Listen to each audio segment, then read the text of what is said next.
child's pose. So there are variations, of course. Basic child's pose, you're going to keep your knees together and toes together, and then fold down with your arms palm up next to you. You can bring a blanket between the hamstrings and the calves. And this one, gently, if you're tight, kind of lets the shoulder blades fall away from the spine, which can feel good. I typically prefer extended child's pose. So you can leave this here if you want. We're going to bring the toes together, knees apart, or wide child's. Extended is when you bring the arms out here. If you are super, super tight, or you have a student who's super tight, I've stuck a bolster in for people before, which that's if their hips are really sticking up in the air. But that's what this will look like. But to me, it feels like the bolster's gonna pop out. So we're reaching forward with the fingertips here.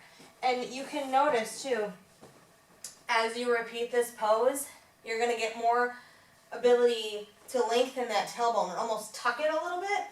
So you roll the shoulders down and back, lengthen, and we, at the same time as we do that, we're sort of tucking the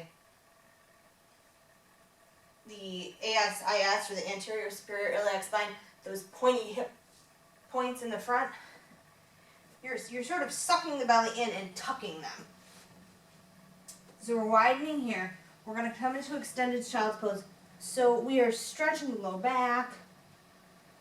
If we are in extended child's, we're stretching this whole area here, depending on how tight you are. There are a couple options too. You can bring your forehead onto the mat, or you can tuck and bring the crown of your head onto the mat.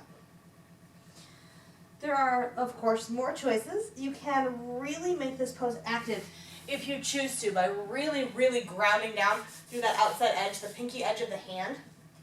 And you'll feel it in your subscapularis, in that outside of the shoulder there. The other thing you can do is to walk the hands to one side, which we've done, or we'll be doing in our sequence this month. And really walk them over to the other side. And depending on how your class, how you want it to go, or how you want it to go in your own body, you can make this more of a resting pose. Or you can make it really active and really be grounding down through the fingers, keeping length in the neck, pressing the shoulder blades down towards the hips. Of course, lots of options.